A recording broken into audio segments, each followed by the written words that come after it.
Namaskar viewers, hello and welcome to this special broadcast on Sunset TV. I am Tina Jha.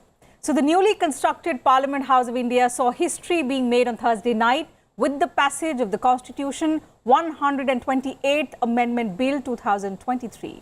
Rajya Sabha unanimously passed the bill that seeks to provide 33% reservation to women in Lok Sabha and the state assemblies. Lok Sabha, remember, had cleared the bill on Wednesday with 454 votes in favour. This is the first legislation passed in the newly constructed Parliament House, marking a significant step in India's journey towards empowering its women.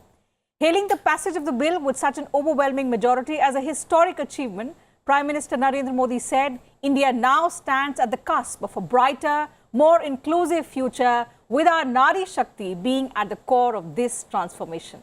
जी बिल्कुल टीना जी, एक तरह से नए संसद भवन का पहला जो सत्र था वो खासा ऐतिहासिक रहा। संसद के इस विशेष सत्र में जहां भारत की लोकतांत्रिक संसदीय यात्रा का एक नया अध्याय लिखा गया, महिला आरक्षण बिल यानी नारी शक्ति वंदन अधिनियम संसद के दोनों सदनों से पारित हो गया।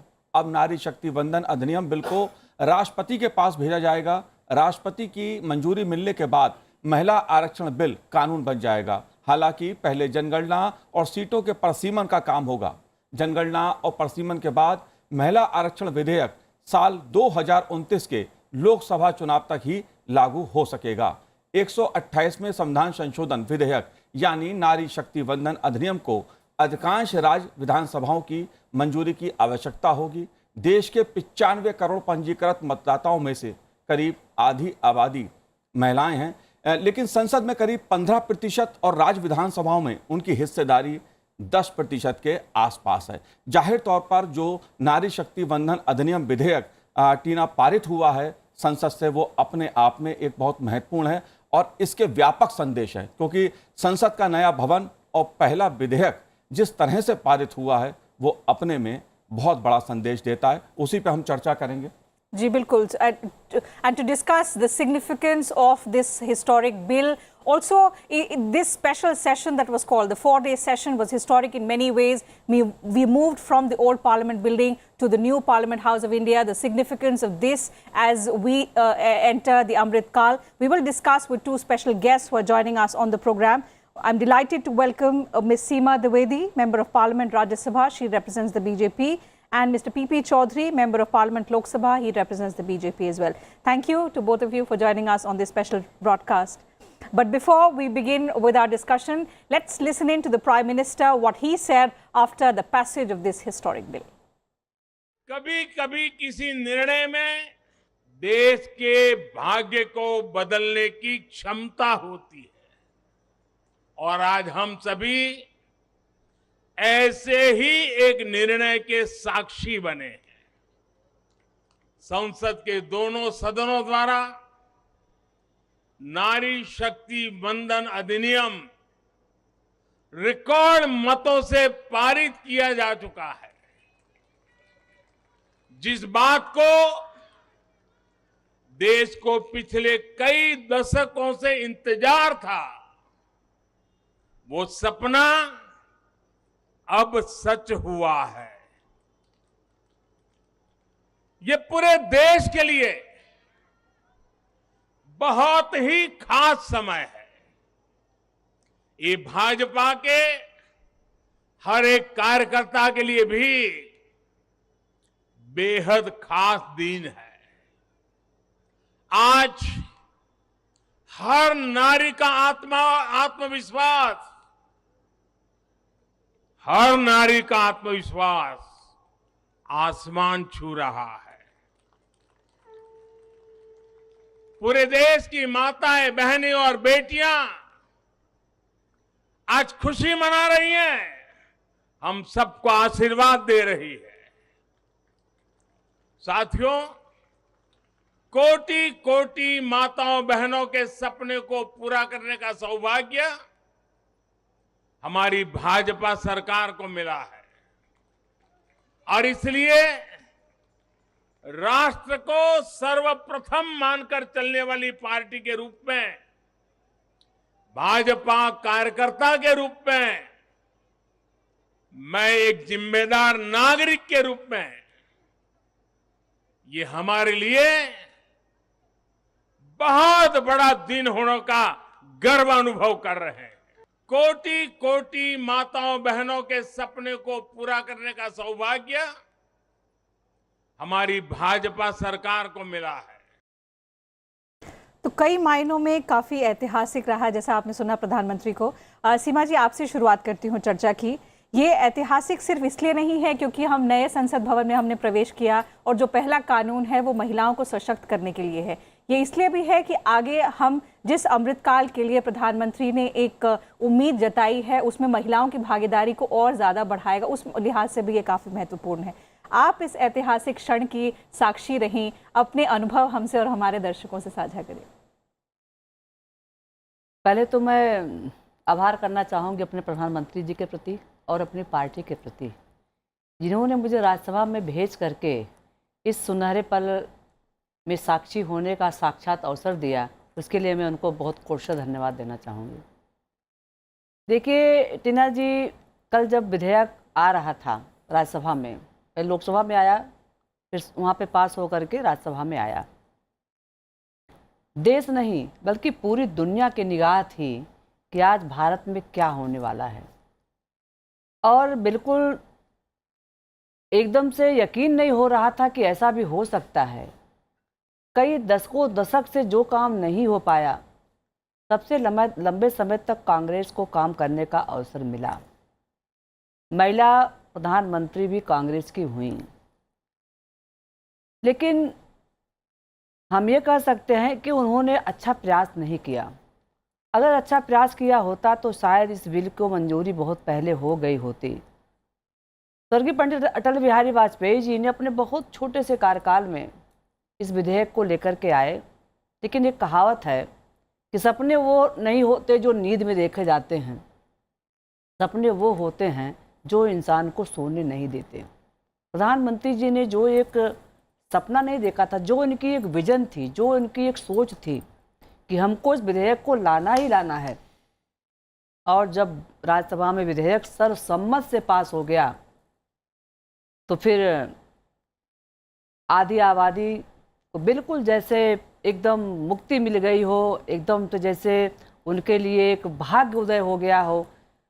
प्रधानमंत्री जी ने आरक्षण इसलिए नहीं ले आए कि हम राजनीति में ज़्यादा संख्या में आए। उनके पीछे एक सोच थी कि महिलाएं जब हर क्षेत्र में अच्छा काम कर सकती हैं, और महिलाएं राजनीति में भी अच्छा काम की हैं, स्वर्गीय सुषमा स्वराज जी इसके सशक्त उदाहरण हैं। जब महिलाएं आएंगी, बाहर निकलेंगी, तो वो स्वावलंबी बनेंगी, वो अपने पैर पे खड़ी होंगी, वो एक निश्चय के साथ बढ़िया काम करेंगे। और अगर महिला घर के अंदर रह कर के बेटर काम कर सकती है तो महिला राजनीति में भी रह कर के बहुत अच्छा काम कर सकती है। कारण क्या है? महिलाओं के अंदर दया होता है, महिलाओं के अंदर धर्म होता है, महिलाओं के अंदर त्याग होता है, महिलाओं के अंदर एकदम से कुछ भी कर गुजरने की तमन्ना होती है। महिला जब अपने पे आ जाती है तो फिर उसे कोई पराजित नहीं कर सकता। मोदी जी ने सारी बहनों को सपने को साकार किया है। कोटि कोटि बहनें उनको धन्यवाद दे रही हैं, उनको बधाई दे रही हैं, उनको दीर्घायु जीवन की कामना कर रही हैं, उनके अच्छे स्वास्थ्य की कामना कर रही हैं। और प्रधानमंत्री जी ने जो ये काम किया है, यह बहुत ही ऐतिहासिक पल है। जी चौधरी साहब, मैं आपसे ये जानना चाहता हूं, अगर इस विशेष सत्र की मैं बात करूं, जाहिर तौर पे इसके कई संदेश हैं। एक तो लोकतंत्र की दृष्टि से नया अध्याय भारत ने लिखा, हमारे देश की संसदीय व्यवस्था में एक नया अध्याय लिखा गया। दूसरा, अगर राज्यसभा की बात मैं करूं तो जिस तरह सर्वसम्मति के साथ ये बिल पारित हुआ, एक संदेश गया कि सदन में बात हो भी सकती है किसी मुद्दे पर और सहमति के साथ किसी बिल को, विधेयक को पारित भी किया जा सकता है। वरना इस बिल का जो रिकॉर्ड रहा है उसमें हमने प्रतियां फटते भी देखी थी सदन में, कांग्रेस के समय ये सब चीज हुई थी। आप कैसे देखते हैं इस बदलाव को? देखिए, ये बहुत बड़ी बात है कि एक इतना बड़ा काम हो गया है। और सबसे पहले तो मैं ये बताना चाहूँगा कि नई संसद में हम प्रवेश किया हमने गणेश चतुर्थी के दिन, और उसी दिन आप देखेंगे कि वो बिल इंट्रोड्यूस हुआ वुमेन एम्पावरमेंट के लिए। और उसके साथ साथ जो पार्लियामेंट के द्वारा, चाहे लोकसभा हो चाहे राज्यसभा हो, इनके द्वारा सर्वसम्मति से वो नगण्य है, 1 या 2 वोट कोई मायना नहीं रखता। ये मैसेज जो है ये भारत में ही नहीं, ये मैसेज पूरे विश्व में कन्वे हुआ है कि भारत जो है एक ऐसा देश है जो वुमेन एम्पावरमेंट के लिए सिर्फ बातें ही नहीं करता है, वो करके दिखाता है। तो ये प्रधानमंत्री मोदी जी की पहल, ये मानते हैं हम कि लंबे समय से ये चर्चा चल रही है इसकी। अगर हम इतिहास उठा के देखें तो बहुत पन्ने उठाएंगे तो बहुत लंबे समय से ये माइंड में था, लेकिन कोई हिम्मत नहीं जुटा पाया। और पहली बार ये ऐसा हुआ कि प्रधानमंत्री मोदी जी ने 19 तारीख को ये पेश हुआ और आप देखेंगे कि 21 तारीख को ये पास भी हो गया। तो 3 दिन के अंदर अंदर ये सब काम होना, ये अपने आप में हमारे नेतृत्व जो है प्रधानमंत्री मोदी जी का, उनका ये करिश्मा है। सारे दल साथ हुए, सारे दलों को और सारी पार्टीज वगैरह को ये हम धन्यवाद भी अर्पित करते हैं कि ऐसे काम के लिए वो साथ हुए। लेकिन जब हम इतिहास पर उठा करके देखें, सबसे पहले ये प्रयास हुआ 1999 में, देवगौड़ा जी जब उनकी सरकार थी तो उस समय वो लेके आए, तो उस समय वो स्टैंडिंग कमेटी में रेफर हो गया। उसके बाद में 13 जुलाई को 1998 को जब अटल बिहारी वाजपेयी जी की सरकार थी, उस समय लाया गया। उस समय जेडीयू के द्वारा विरोध किया गया। उसके बाद में फिर वापस वाजपेयी जी लेके आए 1998 में। तो 1998 में एक प्रयास नहीं किए गए। 98 में वाजपेयी ने 13 जुलाई 1998 पहला, 14 जुलाई 98 को फिर, और फिर बाद में 11 दिसंबर 98 को उसके बाद में, और 23 दिसंबर 98 को फिर जेडीयू के द्वारा उसका विरोध किया गया, उसकी प्रतियां भी फाड़ी गई। तो आप सोच सकते हैं कि लगातार जो हैं ये प्रयास जो हैं भारतीय जनता पार्टी की तरफ से किया गया। और उसके साथ साथ आप देखेंगे 2000 में फिर लेके आए, फेलियर हुआ, फिर 2002 में फेलियर हुआ। तो उसके बाद में मुरली मनोहर जी जोशी जी की कमेटी ऑल पार्टी मीटिंग भी हुई 2003 में। तो आप देखेंगे सीक्वेंस ऑफ इवेंट से लगता है कि हमारी मंशा जो है वो भारतीय जनता पार्टी की हमारी विचारधारा में है कि वुमेन का एम्पावरमेंट का। तो कई पॉलिटिकल पार्टी ये सोचती हैं कि भाई कि ये पॉलिटिकल गेन के लिए है, ऐसा नहीं है। पॉलिटिकल गेन है या नहीं है उसके लिए हमें इतिहास को देखना पड़ेगा, क्या भारतीय जनता पार्टी की मंशा क्या रही। तो आप मैंने सीक्वेंस ऑफ इवेंट से जो लगता है उससे ये लग रहा है। उसके साथ साथ जो प्रधानमंत्री मोदी जी की सोच महिलाओं के प्रति और उनके एम्पावरमेंट के प्रति, आप देखिए जो ही 2014 में वो प्रधानमंत्री बने, और 2014 के प्रधानमंत्री बनने के बाद में गुजरात का इतिहास अगर आप उठा के देखेंगे, तो मैं गुजरात के एज ए मुख्यमंत्री जब वो थे उसकी बात नहीं करूँगा, बहुत लंबा इतिहास है। उसमें वुमेन के एम्पावरमेंट के लिए उन्होंने खूब काम किए।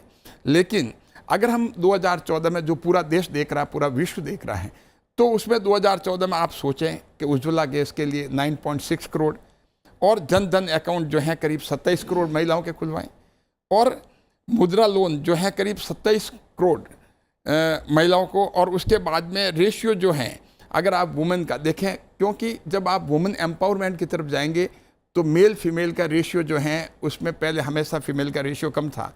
पहली बार हम देश में देखने को मिल रहा है कि 1000 मेल पे 1020 फीमेल है। तो ये बहुत बड़ा बदलाव है जी। विकास को समावेशी बनाने के लिए कई तरह के प्रयास किए गए। उसके बाद में एक में और बता, प्रधानमंत्री आवास योजना के जैसे 1.72 करोड़। तो ये सारी जो हैं अगर आप इनको देखें तो इसीलिए ये इसको पॉलिटिकल इससे पॉलिटिक्स से जोड़ना बहुत गलत है, क्योंकि प्रधानमंत्री मोदी जी का हमेशा वुमेन एम्पावरमेंट के लिए रहा है। और उसी कड़ी में ये बिल हैं, और बिल पास होने के बाद में अब 33% रिजर्वेशन, ये अपने आप में 1/3 रिजर्वेशन बहुत बड़ी बात है जी।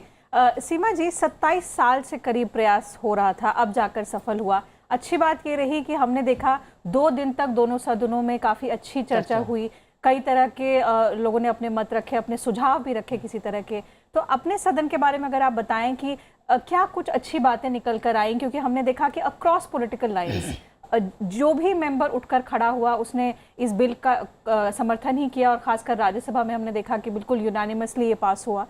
तो आपके जहन में कुछ इस तरह की बातें हों जो आपको लगा कि काफ़ी कुछ अच्छी चर्चा भी हुई इस बिल को लेकर? चर्चा मैडम बहुत। टीना जी की बात का जवाब दे, उसको बात को मैं आगे बढ़ाता हूँ। जो चौधरी साहब से मैं समझना चाह रहा था कि आखिर वो राजनीति, अगर मैं बात करूं, क्योंकि राजनीति इस बिल को लेकर पहले खूब हुई है, खूब कांग्रेस के समय भी हुई है, दूसरे दलों के समय भी खूब हुई है। आखिर वो इस बार ऐसी क्या परिस्थिति बनी कि सहमति के साथ ये बिल राज्यसभा से पारित हुआ, लोकसभा में भी 2 वोट पड़े खिलाफ में। जैसा चौधरी साहब ने कहा कि बहुत ज़्यादा मायने नहीं रखता। आप कैसे देखती हैं, इस बदलाव को कैसे देखती हैं? यह एक ऐसा बदलाव है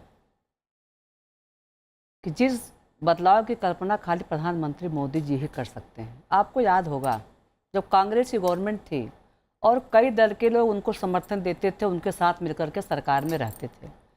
पिछली बार जब कांग्रेस जब महिला विधेयक को लेकर के आई पार्लियामेंट के अंदर, तो हमें याद है जब राज्यसभा में 2010 में सर्वसम्मति से बहुमत के साथ पास हो गया, 2010 में जब कांग्रेस के लोगों ने पास कराया, जब इसको लोकसभा में पेश करने की आवश्यकता आई, तो जो कांग्रेस के सहयोगी दल थे, या सहयोगी दल मतलब जो उनको सरकार में समर्थन दे रहे थे, उन्हीं लोगों ने विरोध कर दिया कि नहीं, महिला को आरक्षण नहीं देना है, और प्रतियां भी छीन करके उन लोगों ने फेंका था। आपने देखा होगा। ये परिवर्तन इसलिए आया है कि आज जितने भी कांग्रेस के लोग हैं, कांग्रेस के सहयोगी दल हैं, या जिन्होंने अपना एक इंडिया का गठबंधन बना के रखा है, उन लोगों ने के पास कोई विकल्प नहीं है कि वो इस बिल का विरोध कर सके। एक जमाना था जब प्रतियां फाड़ते थे, आज एक ऐसा दौर आया है कि जब वो खड़े होकर समर्थन दे रहे हैं कि भाई हम भी महिला विधेयक के साथ हैं, हम भी आपके इस प्रस्ताव के साथ हैं। इसको हम क्या कहें, प्यार कहें, डर कहें, मोहब्बत कहें, जो कह लीजिए, लेकिन चाहे कुछ भी हो, समय की मांग है। परिणाम ये है, इसको कहते हैं वक्त की बात।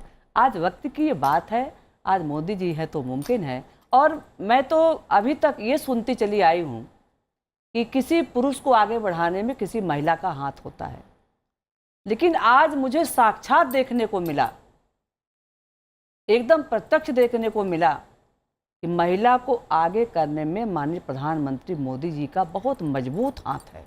उन्होंने अपने मजबूत हाथों से, अपने नेक इरादों से, अपने सुदृढ़ इराकों से महिला को आगे बढ़ाने का पूरा प्रयास ही नहीं किया, बल्कि उसका पूरा अमली जामा पहनाने का काम किया है। चर्चा हुई राज्यसभा में, सारी बहनों ने चर्चा में भाग लिया और बड़े मजबूती के साथ भाग लिया। आपने देखा होगा रात को 11:15 बज गए, लेकिन हर के चेहरे पे मुस्कान थी, हर के चेहरे पर एक अच्छा वातावरण था, सभी लोग खुश थे, इतनी अच्छी सार्थक चर्चा हो रही थी। महिलाओं के जो उनका त्याग है उसको कोई अनदेखी नहीं कर सकता। हम राजनीति की बात न करें, हम चाहे किसी भी क्षेत्र की बात करें, हम गेम की बात कर सकते हैं, हम खेल जगत की बात कर सकते हैं, हम शिक्षा की बात कर सकते हैं, हम व्यवसाय की बात कर सकते हैं। अंतरिक्ष में जो हमारा चंद्रयान गया, उसमें हमारी 4 महिलाओं ने मिलकर के उसमें सहयोग किया। हम कल्पना चावला की बात कर सकते हैं, हम किरण बेदी की बात कर सकते हैं, हम उड़न परी पीटी उषा की बात कर सकते। ये सब हमारी धरोहरें हैं। इन सब को देख करके ये अंदाजा था कि महिलाओं के अंदर बहुत क्षमता है। बल्कि राज्यसभा में हमने देखा कि सभापति ने जो वाइस चेयरपर्सन का पैनल बनाया वो भी सारी महिलाओं का जो भी चेयरपर्सन थी सब हमारी महिलाएं थी। और आपने देखा होगा एक पैनल जो बना है महिलाओं का, उसमें उस महिलाओं ने बखूबी अपने चेयरपर्सन का अपना जो कल पार्लियामेंट में जो चली उसको चलाने का भी काम किया। और सरकार मोदी जी स्वतः बैठे रहे रात तक, अमित शाह जी बैठे रहे, जादनी हमारे जेपी नड्डा साहब बैठे रहे, सबके मन का एक उत्साह था। और जितनी हलचल राज्यसभा के अंदर थी उतनी ही हलचल कहीं बाहर भी थी कि सबको ये जिज्ञासा थी क्या हुआ, कैसे हुआ, क्या हुआ, कैसे हुआ। और जब विधेयक पारित हुआ सर्वसम्मति के साथ, तो बिल्कुल ऐसे लगा कि वाह, आज तो बिल्कुल जैसे सपना ही पूरा हो गया। आज़ादी हमको मिली 1947 में, इसमें कोई दो राय नहीं है। हमको अधिकार भी मिला संविधान में, समानता का भी हमको अधिकार मिला, लेकिन असली समानता का अधिकार अगर मिला है तो कल हमको प्राप्त हुआ है। जी चौधरी साहब, सही समय या पूर्ण बहुमत की सरकार, क्योंकि आज प्रधानमंत्री नरेंद्र मोदी जी ने जो बीजेपी मुख्यालय पर उनका अभिनंदन कार्यक्रम आयोजित किया गया, उनका अभिनंदन किया गया बीजेपी महिला मोर्चा की ओर से। एक महत्वपूर्ण बात उन्होंने कही, इस तरह के फैसले अगर कोई सरकार लेती है तो उसके पीछे एक बहुत बड़ी ताकत बहुमत की होती है। और इस बदलाव को देखा भी है देश ने, किस प्रकार जोड़ तोड़ की जो सरकारें थीं उसमें कैसे खेल होता था इसको रोकने के लिए, वो भी देखा, जिसकी तरफ आप दोनों इशारा कर रहे हैं कि कैसे गठबंधन के जो सहयोगी दल थे वो आज भी साथ हैं किसी ना किसी नाम पर। लेकिन बहुमत की सरकार कितनी सटीक होती है? देखिए, जहाँ तक बहुमत की आप बात करें, अभी जैसे सब लोग साथ होकर के सिर्फ 2 वोट खिलाफ पड़ना, राज्यसभा में 1 खिलाफ पड़ना, तो ये काम पहले भी हो सकता था। ऐसा नहीं कि बहुमत की वजह से ही हम अचीव कर पाए, ये काम पहले भी हो सकता था। मैं आपकी पहली वाली बात को, आपकी और सीमा जी की बात को आगे बढ़ाते हुए बताना चाहूँगा कि 2010 में कांग्रेस के द्वारा जो करीब 9 मार्च 2010 में राज्यसभा से ये पारित हुआ, उसके बाद में उनके बाद में 4 साल उनके पास थे लाने के लिए। अब आप देखिए लोकसभा में जैसे ये 20 तारीख को पारित हुआ, उसके बाद में 21 तारीख को राज्यसभा से पारित हो गया, 2 दिन में पारित हो गया। लेकिन अगर कांग्रेस का उस समय मंशा होती, जब सारी पार्टी साथ हैं तो बहुमत का इश्यू नहीं आता। अगर सारी पार्टियां अभी भी साथ हैं तो बहुमत का इश्यू नहीं आया। अगर वो चाहते तो अपना डिवीजन कर सकते थे, वो सारे के सारे अलग हो सकते थे, लेकिन उनकी इंटेंट और मंशा उनकी नहीं थी।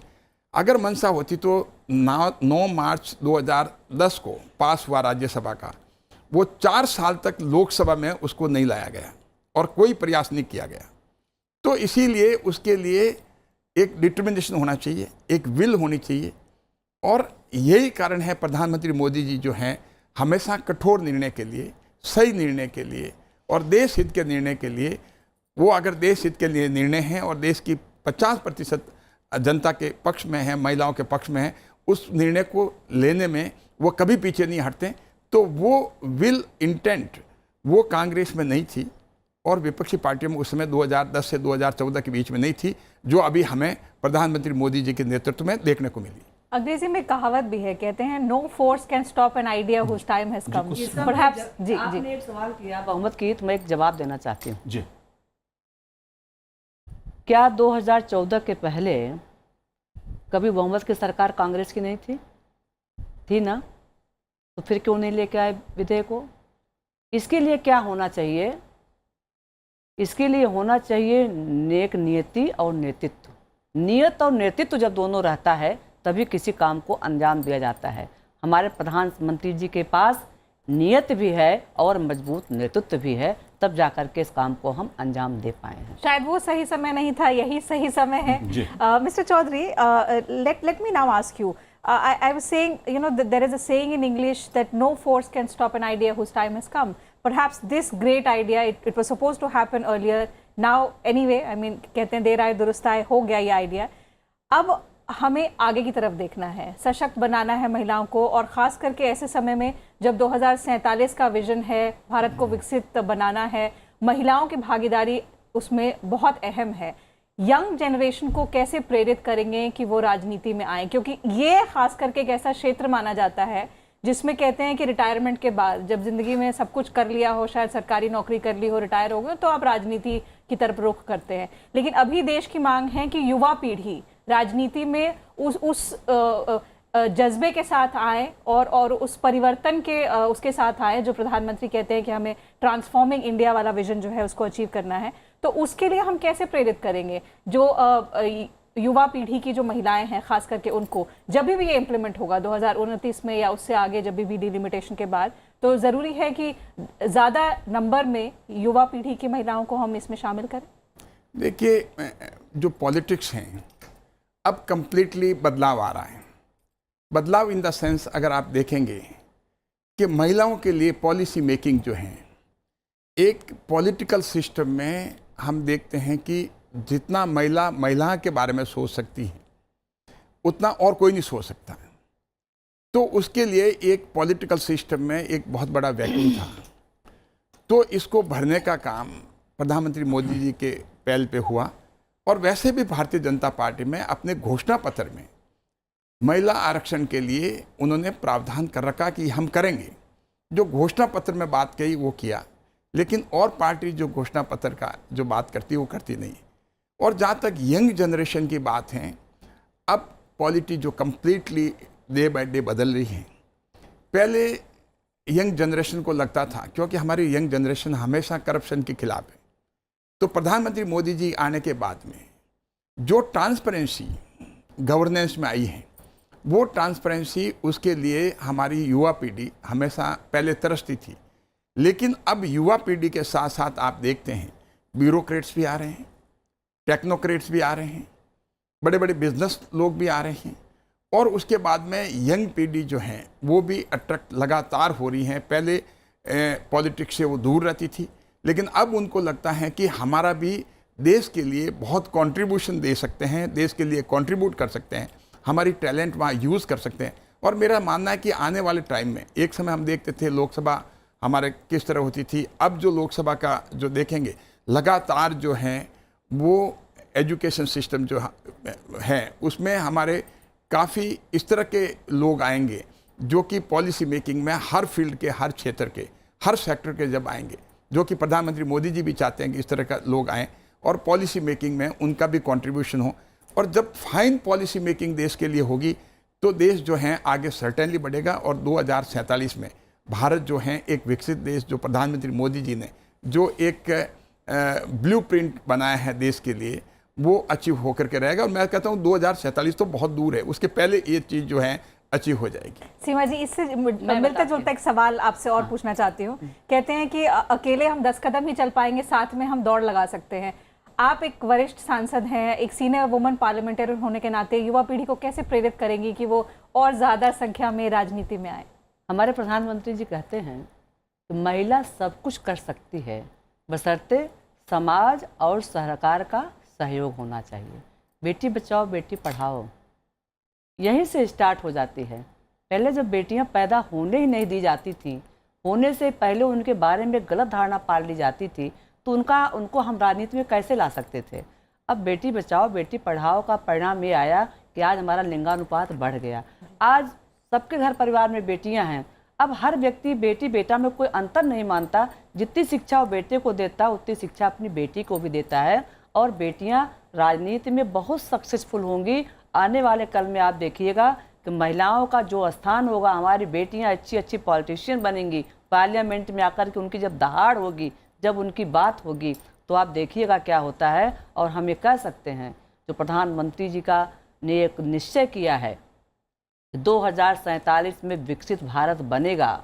ये महिला आरक्षण का बिल 2047 के उस विकसित भारत की एक बहुत महत्वपूर्ण कड़ी है। इस कड़ी के आधार पर हम आगे भी बढ़ेंगे और हमारी बेटियां बहुत अच्छे माहौल में, बहुत अच्छे विजन के साथ, बहुत अच्छी सोच के साथ हमारी नई जनरेशन पॉलिटिक्स में आएगी और अच्छी राजनीति करेगी। जब शिक्षा का अभाव होता है, जब शिक्षा की कमी होती है, तो कोई भी आप निर्णय लेंगे तो उसमें गिरावट आएगी। और अगर हम एजुकेटेड होकर के किसी कोई सोच बनाते हैं, कोई योजना बनाते हैं, तो उसका फोकस बहुत अच्छा होता है जी। बेटियां हमारी आएंगी, बहुत अच्छे से आएंगी। मोदी जी ने जो ये एक तोहफा दिया है महिलाओं को, इसका सदुपयोग होगा जी। आप इसी के कंटिन्यूशन में एक पॉइंट और है। देखिए, पार्लियामेंट्री स्टैंडिंग कमेटी 2009 में उन्होंने अपनी रिकमेंडेशन में पूरा कंप्लीट इंडिया का लोकल बॉडीज़ का, कि जो हमने रिजर्वेशन लोकल बॉडीज़ में किया है, चाहे पंचायत में हो चाहे म्यूनसिपलिटी में हो, उसमें महिलाओं का रिजर्वेशन है, तो उसमें उनका कंट्रीब्यूशन क्या है। तो ये रिकमेंडेशन जो है, उसमें रिकमेंडेशन दी गई कि महिलाओं का कंट्रीब्यूशन जो है बड़ा मीनिंगफुल कंट्रीब्यूशन रहा है। तो इससे कई क्रिटिक ये कहते हैं कि नहीं, इससे मेरिट बेस्ड होना चाहिए, ये नहीं होना चाहिए।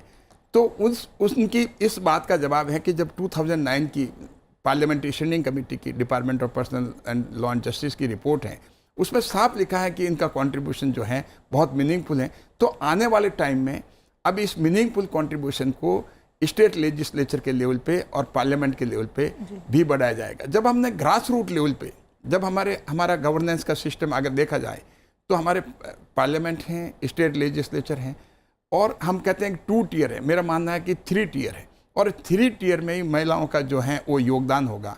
लोकल लेवल पे हमारे, चाहे अर्बन में लोकल बॉडीज़ हों, जैसे गांव में पंचायतें हैं, स्टेट लेवल पे लेजिस्लेचर हैं, और पार्लियामेंट है देश के लेवल पे।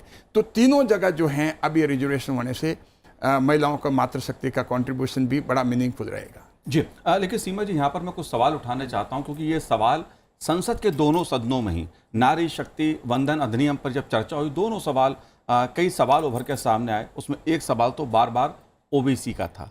ओबीसी का सवाल मैं इसलिए उठा रहा हूँ क्योंकि जब बात टीना युवा पीढ़ी की भागीदारी की करती हैं, 2047 तक भारत के विकसित भारत बनने की होती है, तब जातिवादी जो राजनीति है जिसको केंद्र में रखकर कहीं ना कहीं मुझे ऐसा लगा कि इस विधेयक को लेकर भी कांटा लगाने की कोशिश की जा रही थी। लग नहीं पाया, इस बार हो गया, लेकिन पहले कोशिश होती रही इस तरह की। बार बार ओबीसी का सवाल उठाया जा रहा, पहला सवाल। दूसरा, मुस्लिम रिजर्वेशन को लेकर भी कुछ बातें सुनने को मिली। फारूक अब्दुल्ला साहब सदन से बाहर निकले, उन्होंने पत्रकारों से बात करते हुए कहा भाई उनको भी मिलना चाहिए। अगर जाति और मजहब की जो राजनीति है, आप इसको कैसे देखती हैं?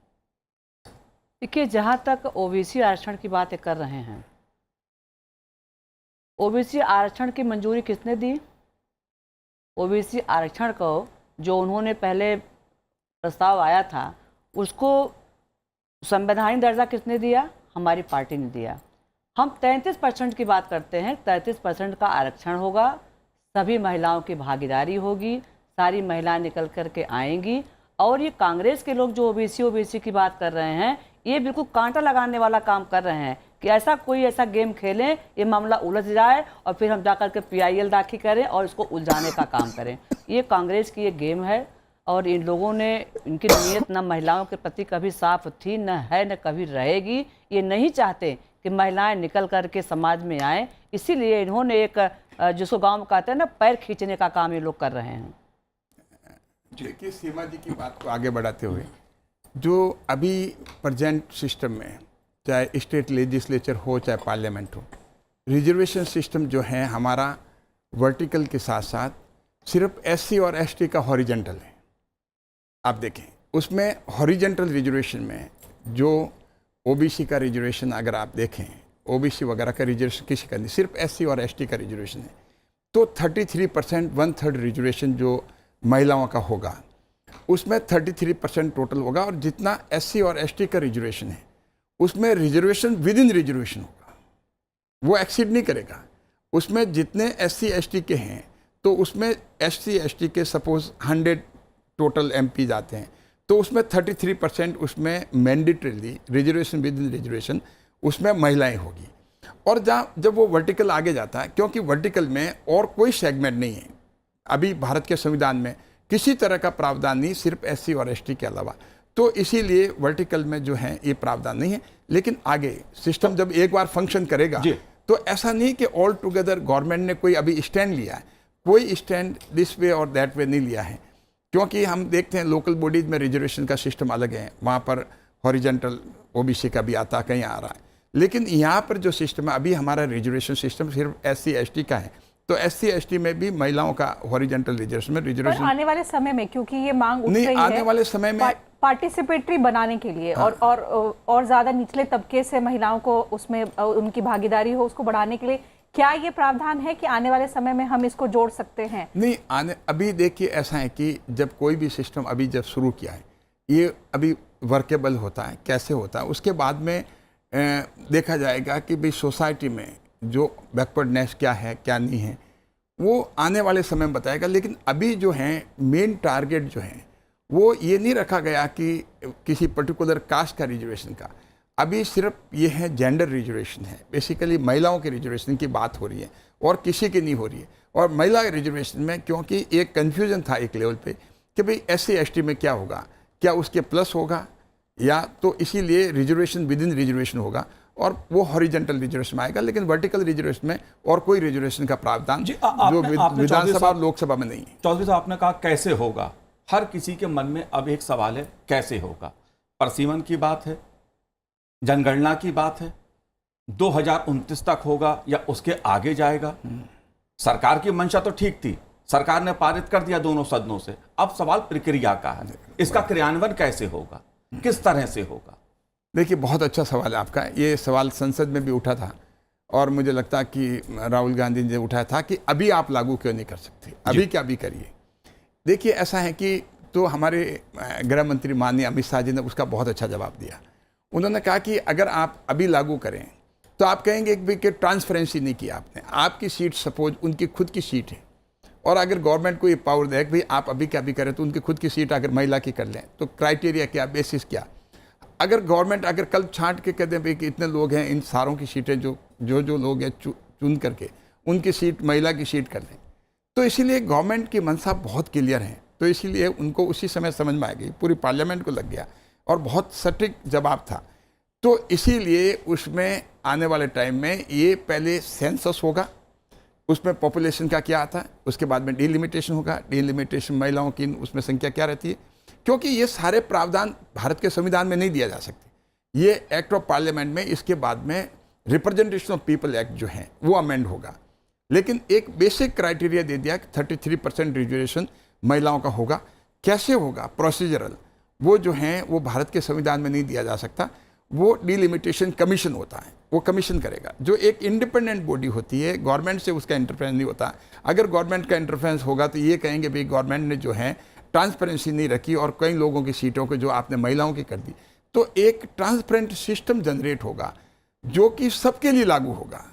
जैसे हम कहते हैं कि equality before law and equal protection of law, तो सारों के लिए इक्वल होगा, तो कोई डिस्क्रिमिनेशन का उसमें स्कोप नहीं होगा।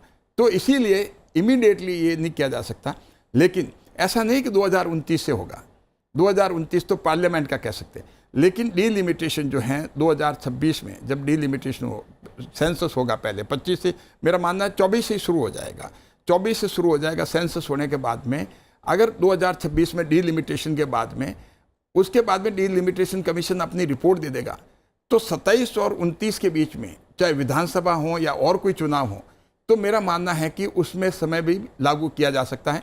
लेकिन हाँ, लोकसभा का जो है, क्योंकि टर्म जो है 2024 में चुनाव होंगे तो वापस 2029 में ही होते हैं, तो उसमें लोकसभा में पहली बार 33% उस समय होगा।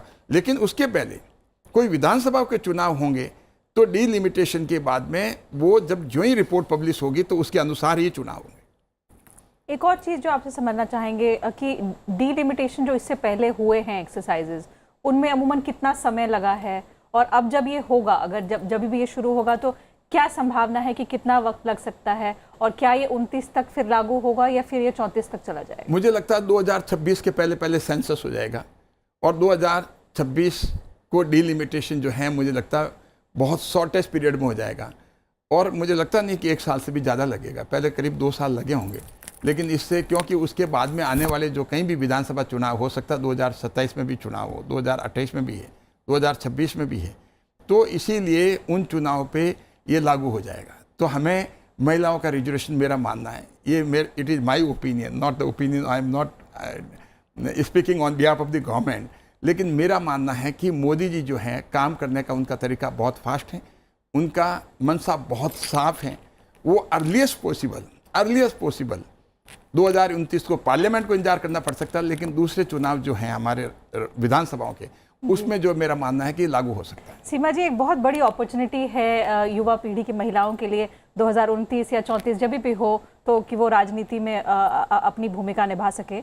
लेकिन ये सिर्फ हम देख रहे हैं कि इस बिल में डायरेक्ट इलेक्शन का ही प्रावधान है, और हमारा खुद का पार्लियामेंट बाई कैमरल है, इसमें अपर हाउस है, और हमारे कई सारे राज्य ऐसे हैं जिनमें अपर हाउसेस भी हैं।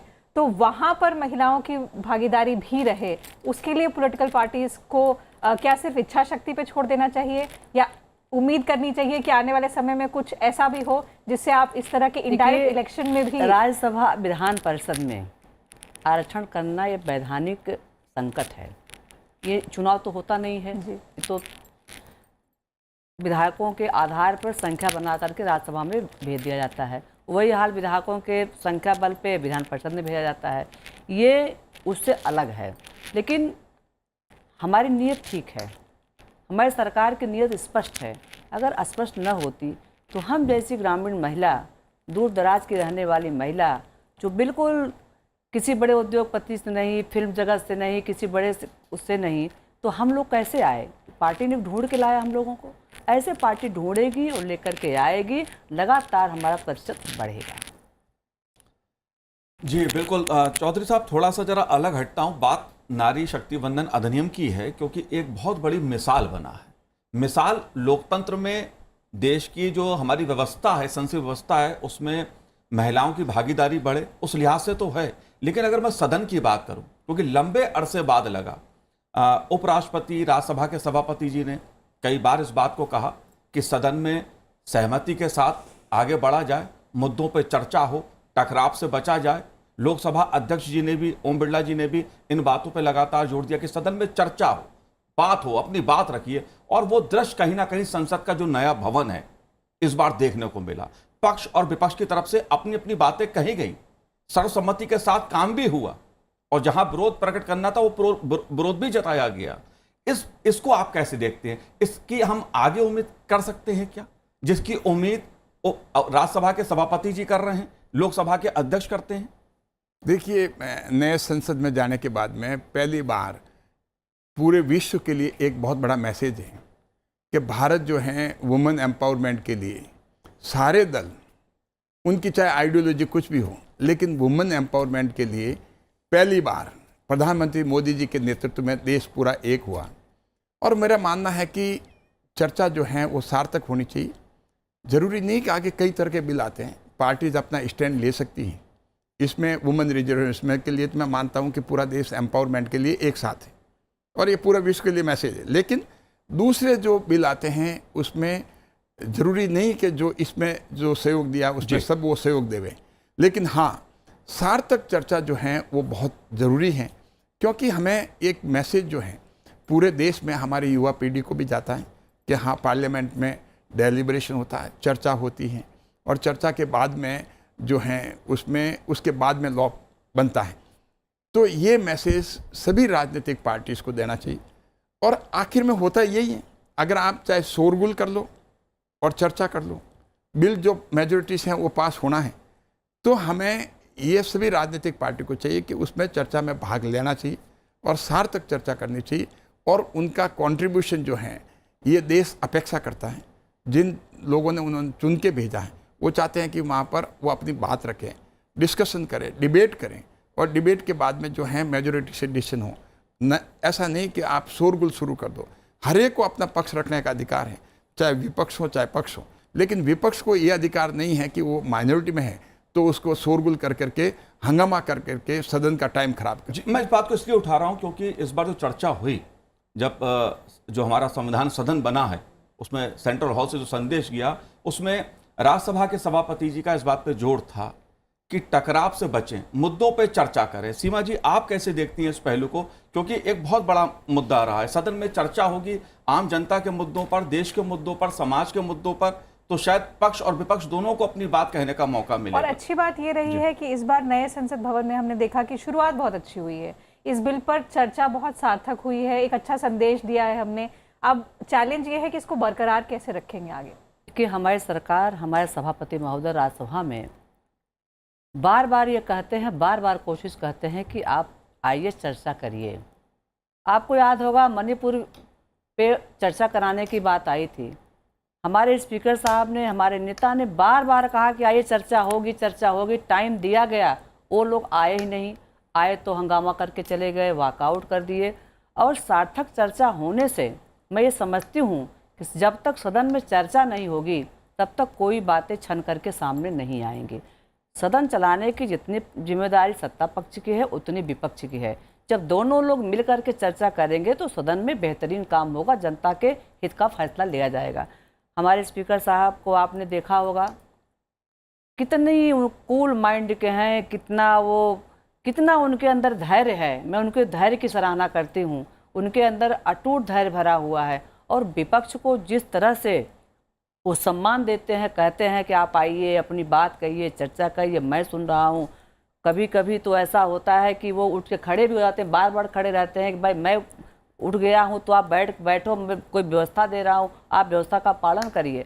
लेकिन ये बात सही है कि जिस तरह से नए सदन में चर्चा हुई, ये अपने आप में एक अद्वितीय उदाहरण था। और हम उम्मीद करेंगे, हमारी सरकार कोशिश करेगी, स्पीकर साहब की पूरी पहल होगी कि आगे भी इसी तरह से सार्थक चर्चा हो। बिल्कुल। चलते चलते चौधरी जी, आपसे एक सवाल पूछना चाहूँगी। ये सेशन ऐतिहासिक सिर्फ इस बिल की वजह से नहीं रहा, और भी कई तरह के ऐसे क्षण रहे जो इसको ऐतिहासिक बनाते हैं। पुरातन से नवीनतम की ओर का जो ये सफ़र रहा, आपने दोनों का अनुभव किया है। आप अगर हमसे और हमारे दर्शकों से साझा करें कि ये जर्नी कैसी रही, ये स्विच ओवर, ये ट्रांसफॉर्मेशन जो आपने पिछले कुछ दिनों में देखा, वो कैसा रहा? देखिए, मैं 2014 में पहली बार सांसद बना, तो पिछले करीब आप देख लीजिए कि जुलाई 2014 से इस पुराने सदन में बिताए हैं। तो ये तो थोड़ा तो लगता ही है कि जब भी आप किसी घर में लंबे समय तक रहते हैं तो ऐसा लगता है कि आप एडजस्ट हो जाते हैं, लेकिन बेटरमेंट के लिए, क्योंकि ये बिल्डिंग बहुत पुरानी बनी हुई है, इसमें जो इतना विजुलाइज नहीं किया गया, जो आज की रिक्वायरमेंट है वो बहुत बढ़ गई है। तो काम फास्ट हों, अच्छी तरह से हों, काम सब सांसद कर सकें और ये देश हित में भी हैं। तो इसीलिए जब हम नए में शिफ्ट हुए तो अपने आप में ये देखा भाई कि क्या भारत आज देखें तो विश्व की मेरा मानना है कि ऐसा भवन है, ये ऐसा हमारे डेमोक्रेसी का मंदिर है।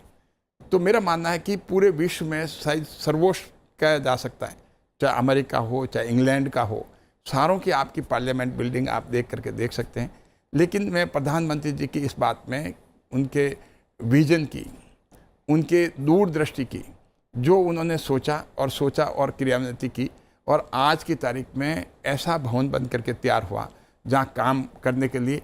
और आगे जब हम सेंसस की और डिलिमिटेशन की बात करें तो सीटें भी बढ़ेगी, क्योंकि पॉपुलेशन के हिसाब से, लेकिन सीटें बढ़ें और फिर हमारे पास बैठने की जगह नहीं हो, लेकिन उसको पहले विजुलाइज करना और उसका रोड मैप 2047 तक का पूरा बना देना देश के लिए, ये अपने आप में बहुत ही विजनरी का काम है। इसलिए पूरा देश कृतज्ञ, और इसीलिए आज ग्लोबल लीडर प्रधानमंत्री मोदी जी माने जाते हैं। ये हमारे लिए गर्व की बात है। सीमा जी, भवन बदला, भाव भी बदले या भाव वही रहे? देखिए, अगर हम पुराने भवन की और नए भवन की बात करें तो पुराना जो भवन था वो अपने मायने में बहुत बड़ा स्थान रखता है। वहाँ पर संविधान की चर्चा हुई, वहाँ पर संविधान बनाया गया, लोगों ने त्याग किया, लोगों ने बलिदान दिया, लोगों ने एक से एक बढ़कर के वहाँ पर इबारत लिखी गई। उसका बहुत लंबा इतिहास है, उसका एक बहुत संघर्ष भरा इतिहास है। और नई जो हमारी संसद बनी, इसका भी एक नया इतिहास बन गया पहले ही दिन। तो एक इतिहास को हम छोड़ के आ रहे हैं, दूसरे इतिहास में हम जा रहे हैं। तो हम ये कह सकते हैं, जैसे हमारी दो आंखें होती हैं ना, हम किसी को डिनाई नहीं कर सकते, उसका अपना बहुत बड़ा स्थान है, इसका भी अपना बहुत बड़ा स्थान है। जब जब आदमी पुराने जगह से नए घर में जाता है तो तुलना करता है कि वहाँ क्या अच्छाइयाँ थी, यहाँ क्या बुराइयाँ हैं, यहाँ क्या अच्छाइयाँ, वहाँ क्या बुराइयाँ थी। तो हम ये कह सकते हैं कि जो पुराने भवन का संघर्ष था, जो पुराने भवन में संविधान के बारे में लोगों ने सोचा, जो बनाया, उसी को आधार मान करके नया भवन बनाया गया। नए भवन में हमारी सोच अच्छी हो, हमारी सोच पॉजिटिव हो, हमारी सोच में कुछ कर गुजरने की तमन्ना हो। और दोनों भवन अपने आप में बहुत महत्वपूर्ण हैं। दोनों भवन का अपना एक अलग अलग इतिहास है। अगर पुराने भवन का इतिहास संविधान से बनाया है तो नए भवन का इतिहास महिला आरक्षण बिल्कुल लागू करके बनाया गया। बिल्कुल, तो एक समृद्ध विरासत से एक उज्जवल भविष्य की ओर हमने कदम रखा है और शुरुआत बहुत अच्छी हुई है, क्योंकि नए सदन में हमने महिलाओं को सशक्त करने की ओर एक बहुत बड़ा कदम उठाया है और जिस पर हमने चर्चा भी की।